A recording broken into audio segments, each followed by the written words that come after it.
Hi everybody, it's Rose and welcome back to my channel. For all of you who are just tuning in, I talk about everything that has to do with divination, from the tools to the histories to reviewing decks, to also doing readings with them.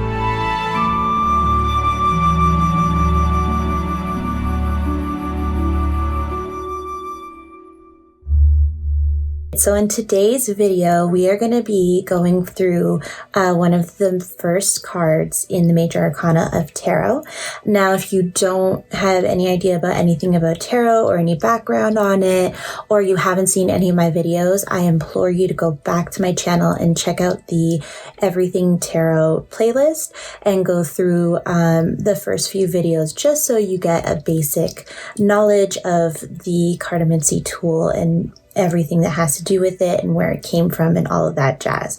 For all of you who have been with me since the get-go, we are now going to go through the entire deck of Tarot and Lenormand cards, mix and match, and going through the meanings and looking at them and actually seeing what I mean when I say that they have the very same framework and the imagery is very much the same going through all different types of decks. Today I have 6 different decks, so you can see how the imagery doesn't vary very much, and how the tarot decks, unlike the oracle decks where, you know, there are no rules. The points don't matter. Here there are rules. The points do matter, and they do have a base meaning to them. Does that mean you cannot read them intuitively? No, you could still read them intuitively. This is just what they all generally mean, what they came to mean with their history, why that is, and what they look like. So let's get started. So for my left-hand side, I do have the Fool from the Everyday Tarot deck. And then in the middle, I have the Tarot Mucho Fool deck card, the Fool from the Halloween Tarot, one of my favorites. The Romance Tarot, we have the Sensual Path Tarot, and we also have the Everyday Witch Tarot. All of these are the Fool card. We are going to be starting with the Major Arcana first, and then working our way to the Minor Arcana. And again, just for a little recap, the Major Arcana is usually dealing with events or things that we feel are out of our control. They're divine timing things that we have to go through our journey of the soul or life in general, just things that we all have to deal with at some point in life that we feel are out of control, predestined. Unlike the Minor Arcana, which we have a little bit more control over, we can change the energy to them is very quick and easy to change, where this is kind of more destined, long-term, something that is going to affect you for a while. Now with the Fool card is the first card out of the Major Arcana and the deck. It does have the number 0 on it, as you can see from all of our decks here. And that is because this is the very beginning of our journey in anything, in any aspect of life, and in any time of life. When something ends, we begin again.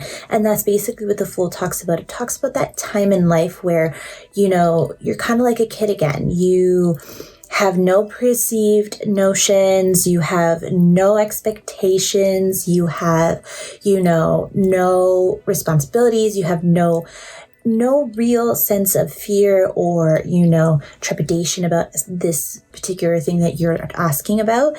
And it really just talks about someone who's living life freely and not really looking where they're going, and very naive and very, like, you know, up in the sky and having a good time, but not really seeing the dangers around them, and just, you know, at the same time having people and things, like if you look at most of the decks, they have animals helping them out. So for the Fool, there's the dog or the cat or birds. Now the only one that doesn't play that is the Fool card from the Ancestral Path Tarot.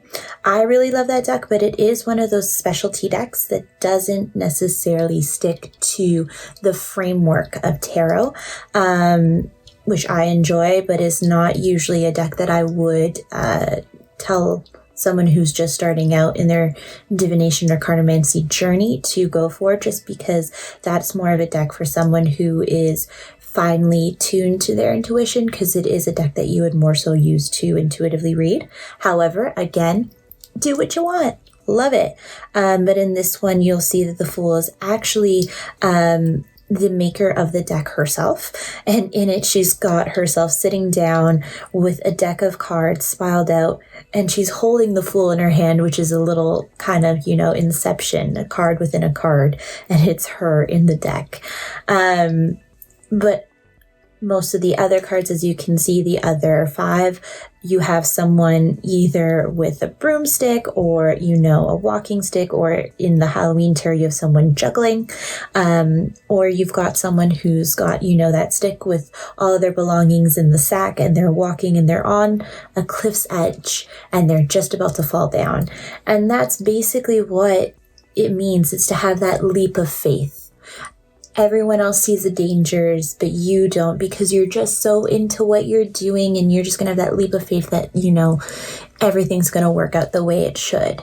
You have the naivete of it will work out, and you have nothing to fear, nothing to worry about, when you really should kind of be just a little bit more aware of what's going on in your surroundings. That is what this deck and this cards talk about in tarot. And as you can see, it really resonates in every single deck, except for obviously the Ancestral Tarot, which we've already talked about, is just one of those decks that's a specialty deck that they did something cute with that. But it still works out, because when you're first starting out and you're first going into your journey, a lot of people do consult people who do divination or divination tools, as you can see, and that beginning, that, leap of faith, that unknownness is really shown in that card as well, just in a different form. So I really hope that gives you a better basis of the Fool card. If there's anything else you guys want me to clarify with it, as you can see, they all have really lovely artwork to it that's very similar framework. Like I said, with tarot, there's the framework, whereas Oracle, you won't have the framework because it's all different all the time. But again, any questions, any concerns, if you want something clarified, please don't be afraid to leave me a message. I will get back to you as soon as I can with either a response or with a video series that will really go in depth with what you're asking about. And don't forget to also subscribe. Click that subscribe button, and also make sure that the bell is on so you never miss out on any new content. I am always putting new content every Thursday, Friday, and Saturday of the week. With my next video, we will be talking about, I do believe, either another Lenormand card, and we'll be working through that, or another tarot card. And we'll really go through the deck so that you get a good basis behind both of them. And that way it'll be a little bit more easier for you to start reading with them and putting 2 and 2 together. Again, if you have any questions or concerns and you don't want to leave a message, don't worry about it. You can find me on all of my other social media, which is Twitter, TikTok, and also on Instagram. And you can, you can send me a DM, you can follow, and I'll get back to you with your questions answered as soon as I possibly can. You can also like the video. If not, don't worry about it. But I hope that this really did help with the Fool card. It's just the beginning of even just a Major Arcana. We are just getting started on this journey together, just like the Fool card is telling us here. So let's take that leap of faith and really dive in with an open mind, no expectations, and maybe not that much naivete, but a little bit more caution of what's going on in our surroundings. Hope to see you guys really soon. Bye!